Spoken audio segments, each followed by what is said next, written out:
Question number 2 में statement उसने क्या गिवन की है आपको।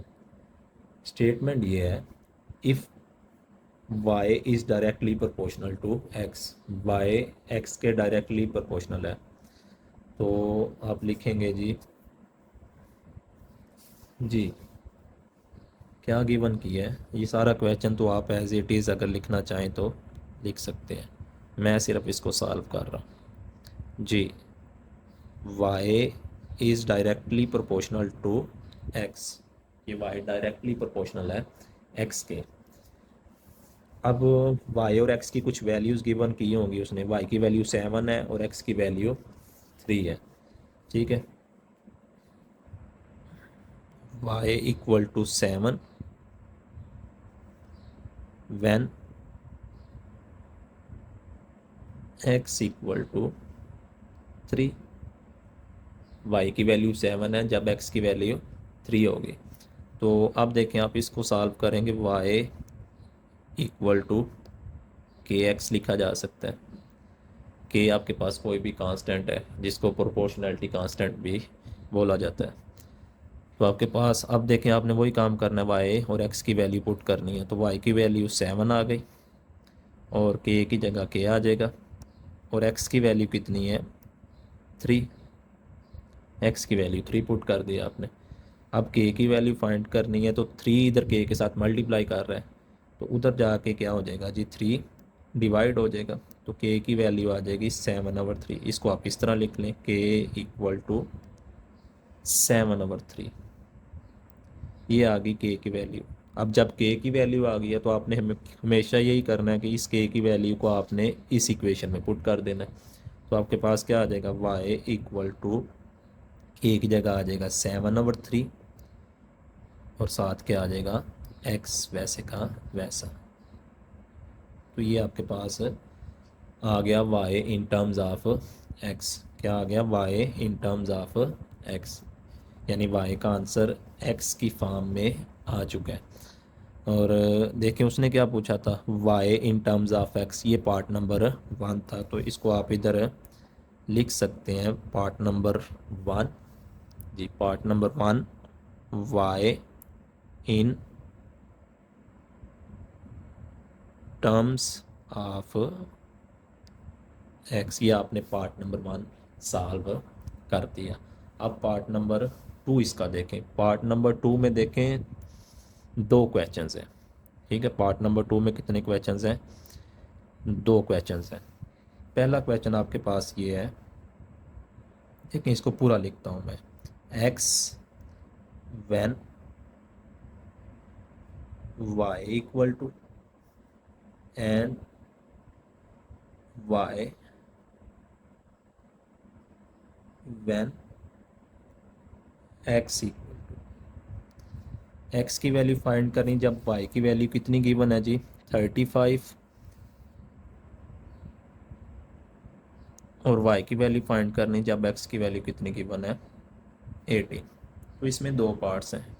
पहले वाला पार्ट ये है, यानी आप x की वैल्यू फाइंड करें जब y की वैल्यू कितनी है 35। फिर दूसरे वाला पार्ट ये है कि आप y की वैल्यू फाइंड करें जबकि x की वैल्यू कितनी है 18, ठीक है। तो पहले इस पार्ट को सॉल्व करेंगे, ठीक है। तो अब देखें, इक्वेशन आपने यही यूज़ करनी है बार बार।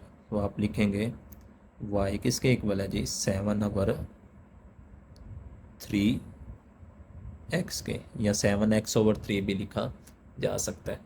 तो ये आ गया 7/3x। तो अब देखें, पहले ये वाला पार्ट करना है, तो आपने x की वैल्यू फाइंड करनी है जबकि y की वैल्यू कितनी है 35। तो y की जगह क्या पुट कर देंगे जी, 35 इक्वल टू 7/3x। तो आप देखें ये 7/3x है, तो 3 इधर डिवाइड हो रहा है, तो उधर जाके क्या हो जाएगा, 35 से मल्टीप्लाई हो जाएगा, तो इधर रह जाएगा 7x। 7x किसके इक्वल हो जाएगा जी, लिखते हैं 7x इक्वल हो जाएगा 35 मल्टीप्लाई बाय 3, ये आ गया। अब एक्स की वैल्यू आ जाएगी 35 मल्टीप्लाई बाई 3 ओवर 7। ये 7 इधर आके डिवाइड हो गया, 7 वन ज़ार 7, 7 फाइव ज़ार 35 होता है।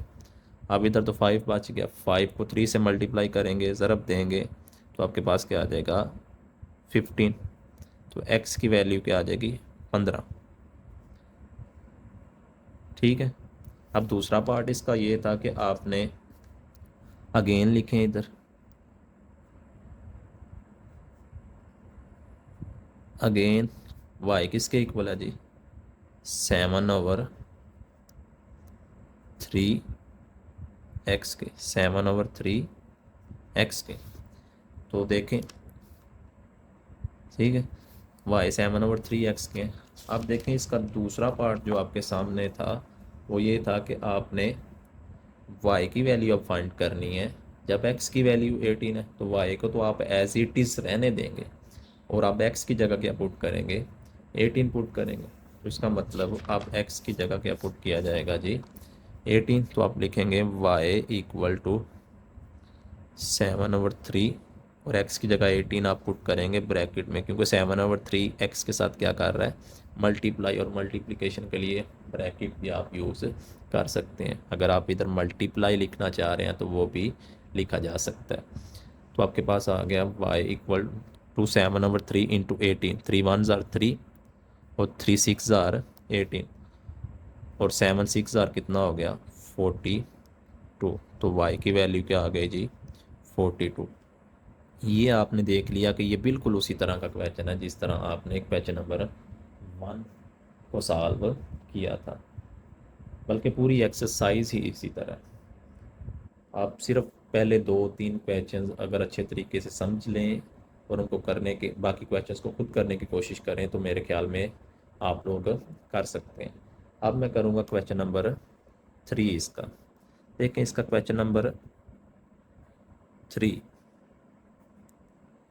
क्वेश्चन नंबर 3 देखें। क्वेश्चन नंबर 3 में आपके पास जो क्वेश्चन की स्टेटमेंट गिवन है, पहले सबसे पहले उसको देखते हैं। उसने बोला है कि आर डायरेक्टली प्रोपोर्शनल है एक्स के, यानी आर आपके पास डायरेक्टली प्रोपोर्शनल है एक्स के। तो आपने लिख देंगे r is directly proportional to x, यानी आर डायरेक्टली प्रोपोर्शनल है एक्स के। अब देखें आर डायरेक्टली प्रोपोर्शनल है एक्स के और आर की वैल्यू 5 गिवन है और टी की वैल्यू 8 गिवन है। ठीक है, तो पहले ये काम करते हैं जी। आर डायरेक्टली प्रोपोर्शनल है एक्स के और आर की वैल्यू क्या गिवन है जी 8। आर की वैल्यू क्या गिवन है 8 व्हेन टी इक्वल टू 5। ठीक है, ये आपके पास क्वेश्चन गिवन है। आर डायरेक्टली प्रोपोर्शनल एक्स के नहीं है, सॉरी, आर डायरेक्टली प्रोपोर्शनल है टी के, सॉरी, ये क्वेश्चन आर डायरेक्टली प्रोपोर्शनल है टी के। की वैल्यू 5 आएगी, के की जगह के आ जाएगा और टी की जगह क्या आएगा 8 आएगा।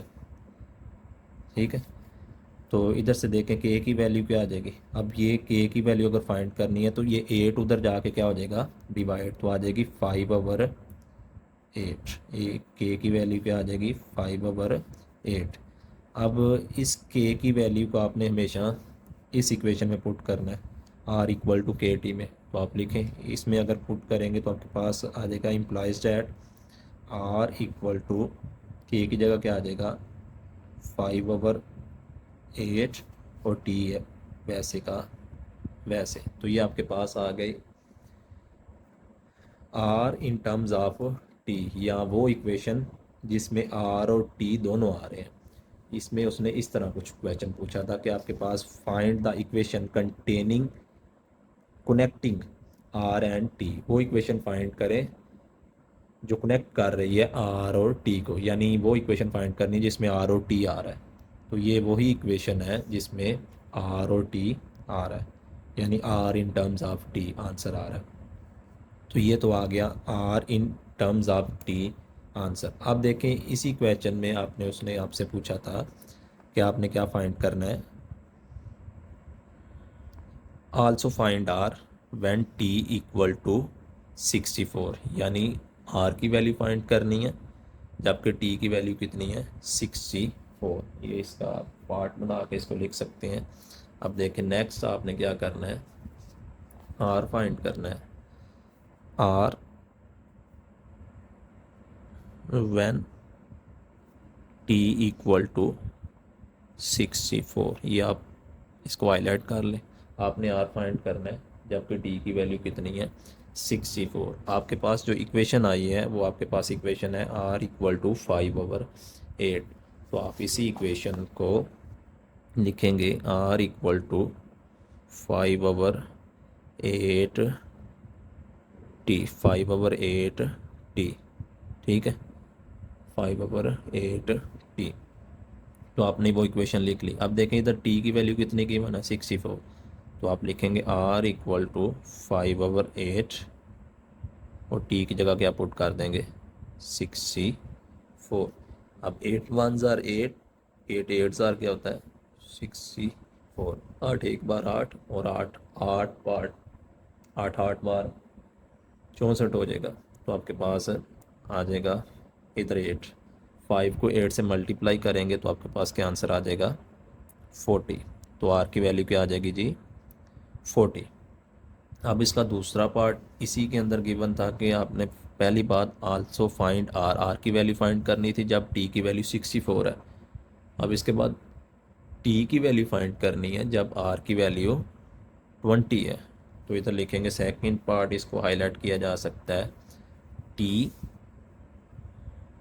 यानी t when r equal to 20, यानी टी की वैल्यू अब हम फाइंड करेंगे जब आर की वैल्यू 20 होगी।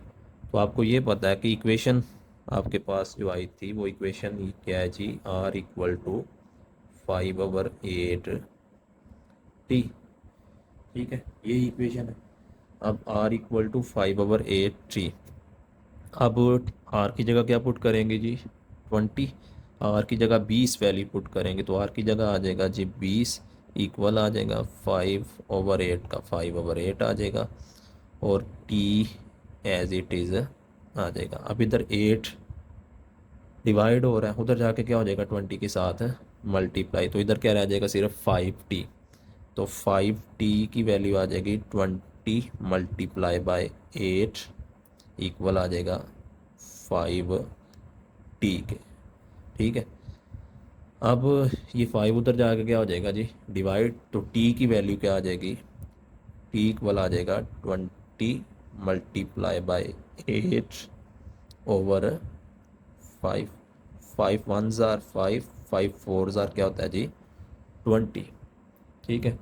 तो 4 8 जार क्या आ जाएगा 32।